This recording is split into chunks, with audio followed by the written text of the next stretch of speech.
Sidang Dewan yang terhormat, berikutnya kami akan menanyakan sekali lagi kepada seluruh anggota, apakah rancangan undang-undang tentang Kitab Undang-Undang Hukum Acara Pidana dapat disetujui untuk disahkan menjadi undang-undang? Setuju. Terima kasih. Undang-undang yang disahkan di era Orde Baru pada tahun 1981 kembali direvisi pada tahun 2025 dan sudah disahkan pada tanggal 18 November 2025 lalu. Selama lebih dari 4 dekade, hukum acara pidana di Indonesia berjalan dengan satu pedoman yang sama, yaitu KUHP. Aturan ini mengatur bagaimana negara menangani warganya ketika berhadapan dengan hukum dari penangkapan hingga putusan pengadilan. Berbagai pro kontra mulai bermunculan. Bagi pihak yang mendukung, KUHP bukan ancaman bagi demokrasi, melainkan fondasi agar hukum dapat bekerja lebih tegas, konsisten, dan dapat dipercaya publik. Mereka menilai revisi ini sebagai langkah penting untuk memperbarui sistem hukum pidana yang telah berusia lebih dari 4 dekade. KUHP lama dianggap tidak lagi mampu menjawab kompleksitas kejahatan modern, mulai dari kejahatan siber hingga kejahatan terorganisir. Aturan baru dipandang memberi kepastian prosedural, mempercepat proses penegakan hukum, dan memperjelas kewenangan aparat agar tidak saling tumpang tindih.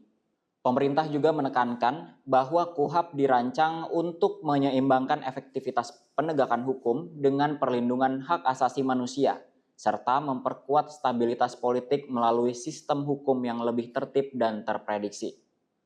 Di balik janji pembaruan, sejumlah pasal dalam KUHP dan KUHP baru justru memicu kekhawatiran dari pihak lain. Pada tahap penyelidikan, kewenangan penyidik kini diperluas, mulai dari penangkapan hingga penahanan bahkan sebelum ada kepastian tindak pidana. Kondisi yang dinilai menggerus asas praduga tak bersalah. Upaya paksa seperti penggeledahan, penyitaan, dan penyadapan juga dapat dilakukan tanpa izin pengadilan, membuka ruang penyalahgunaan kewenangan.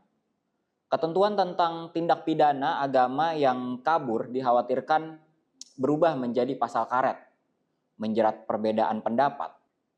Di saat yang sama, perluasan tugas kepolisian menimbulkan pertanyaan tentang batas kewenangan. Bagi masyarakat sipil, persoalannya bukan hanya isi pasal, tetapi risiko kriminalisasi, melemahnya perlindungan hak asasi, serta proses pengesahan yang dinilai terburu-buru dan minim partisipasi publik. Dalam kacamata komunikasi politik, pengesahan KUHP baru membentuk relasi baru antara negara dan masyarakat. Ketika kepercayaan publik diuji, dan stabilitas politik bergantung pada seberapa jauh warga merasa dilibatkan dan dilindungi. Oleh masyarakat, Ya. masyarakat sipil gimana Pak? Ya, kalau aku memahami KUHP baru ini sebetulnya di satu pihak ada perkembangan yang lumayan positif ya. Karena ini kan memperbaiki KUHP yang lama.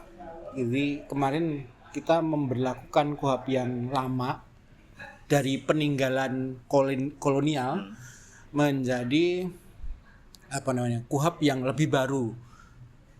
Ya, meskipun saya meragukan apakah KUHP yang baru ini sebetulnya mempunyai satu semangat demokratisasi yang matang semacam itu, atau yang menjadi wilayah utamanya itu adalah bagaimana kepastian hukum dijamin dalam KUHP ini. Meskipun di sana sini sebetulnya sudah tertulis di dalam KUHP yang baru itu tentang misalnya kepastian hukum, bentuk relasi baru terutama di dalam hubungan peradilan dan sebagainya itu. Tetapi perlu memang harus dikritisi bentuk baru itu, karena ini yang menjadi tugas sebetulnya, tugas kepada aktivis politik atau pemerhati hukum di Indonesia, apakah memang benar-benar KUHP ini mencerminkan semangat demokratisasi dan semangat pembaruan terutama di masyarakat Indonesia. Itu masalahnya.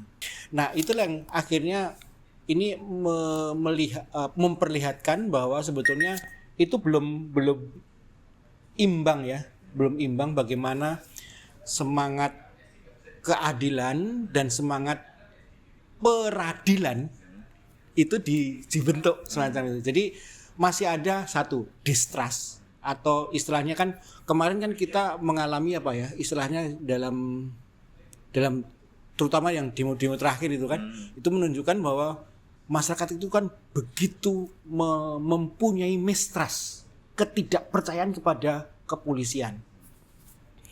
Dan ditambah lagi praktek-praktek atau implementasi hukum oleh oknum-oknum kepolisian, sehingga yang terjadi apa? Bentuk mistrustnya itu akhirnya bukan justru tergerus, tetapi justru semakin menumpuk. Tetapi sebetulnya ini merupakan usaha bersama untuk memperlihatkan bahwa sistematisasi perundang-undangan dan hukum itu kita masih banyak PR yang perlu digarisbawahi semacam itu. Ya, ini kan berulang kali saya misalnya, ini kan kita harapkan sebetulnya justru memperbaiki apa yang boleng-boleng di dalam kemarin ya. Tetapi masalahnya adalah boleng-boleng itu tentu saja harus disertai dengan kemauan politik yang baik. Kemauan politik yang bersungguh-sungguh. Untuk apa? Untuk memperbaiki sistem hukum dan sistem peradilan di Indonesia yang secara adil. Kalau itu dilukai lagi, habislah kita. Karena apa? Karena sebetulnya KUHP itu kan menjadi apa ya, landasan bagaimana kita itu hidup bersama kan sebetulnya. Hidup bersama yang seharusnya dirajut melalui apa ya? Melalui kehidupan yang adil dan sejahtera. Tetapi yang terjadi adalah ketika terjadi pelanggaran-pelanggaran tadi atau ketidaksinkronan ketidaksinkronan implementatif semacam itu, yang terjadi adalah bahwa ya udah habis, sistem produk hukumnya akhirnya tidak didengarkan, dan akhirnya aku melihat bahwa puncak dari ini semua sebetulnya masyarakat menjadi mempunyai pembangkangan politik, dan itu kan lebih berbahaya sebetulnya.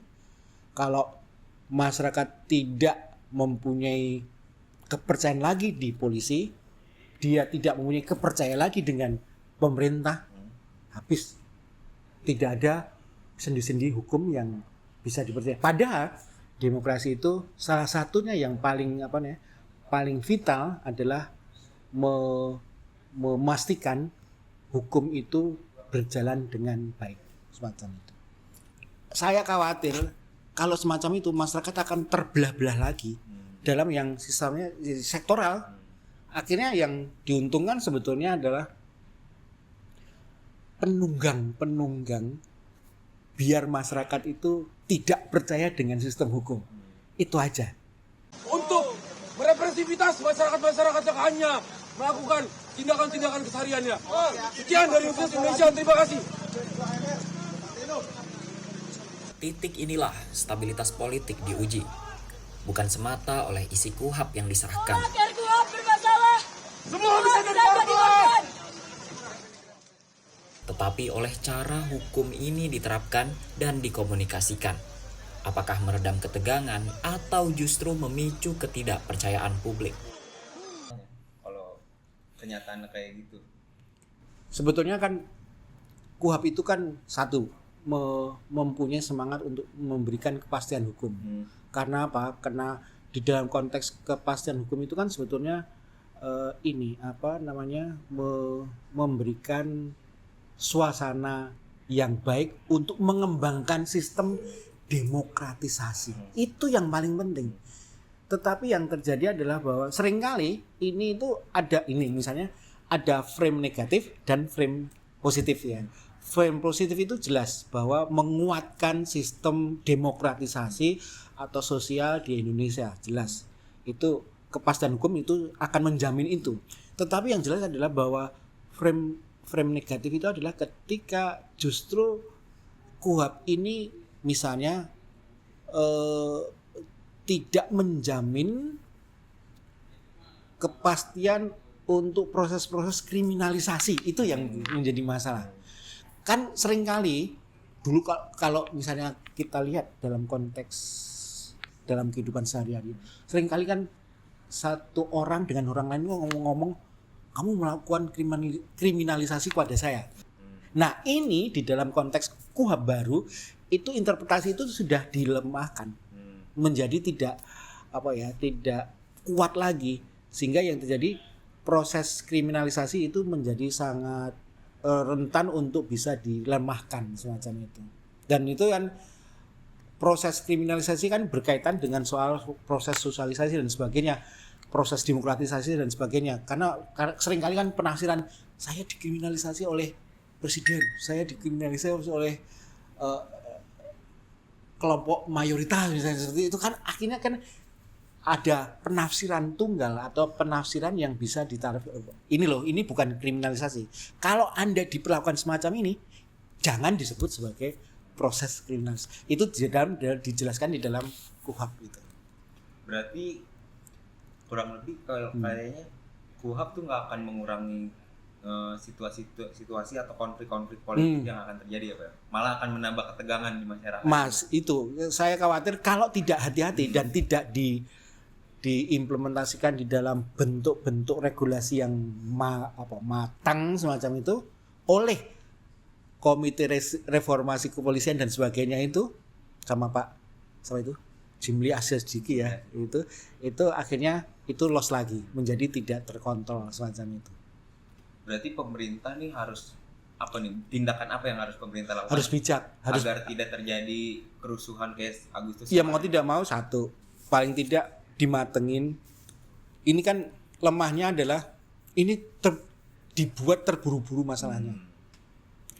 Dibuat diburu-buru sehingga yang terjadi apa? Tidak ada kajian secara jernih untuk menyatakan bahwa itu kan kemarin muncul kan di dalam. Tapi kan ada ini Pak yang ngomong bahwa ini sebenarnya udah dari prosesnya udah dari 40 atau berapa puluh tahun lalu gitu. Iya, tapi tetap saja misalnya kan di dalam sebuah proses hukum itu kan perlu ada kajian yang memang benar-benar serius. Masalahnya gini, kita bisa menyatakan bahwa ini produk DPR yang enggak istilahnya enggak enggak menguntungkan masyarakat. Ya betul, masalahnya itu. Dan itu terjadi dan bisa terjadi nanti akan tidak benar-benar menguntungkan rakyat kebanyakan. Semacam itu. Itu hanya untuk ya balik lagi, elit lagi dan elit lagi. Dan kondisi konteks Desember semacam itu yang demo besar-besaran kemarin itu terjadi lagi. Kalau tidak dipelihara dalam konteks manajemen konflik yang jelas semacam itu. Pengesahan KUHP baru menjadi penanda bahwa hukum di Indonesia terus bergerak mengikuti zamannya. Ia lahir dari kebutuhan untuk memperbarui aturan lama, sekaligus dari tarik-menarik kepentingan dalam ruang politik yang tidak pernah benar-benar netral. Di sepanjang prosesnya, muncul harapan akan keadilan yang lebih manusiawi, namun juga kekhawatiran akan bertambahnya kewenangan negara atas warganya. Disinilah stabilitas politik menemukan ujiannya. Ketika hukum disahkan, yang diuji bukan hanya pasal demi pasal, tetapi kepercayaan masyarakat terhadap negara. Jika KUHP dijalankan secara adil, terbuka, dan diawasi bersama, ia bisa menjadi penyangga demokrasi. Namun jika sebaliknya, hukum justru berpotensi menjadi sumber ketegangan baru. Pada akhirnya, masa depan KUHP tidak hanya ditentukan oleh teks undang-undang, tetapi oleh praktiknya di ruang pengadilan dan oleh seberapa jauh negara dan masyarakat mau saling mendengar.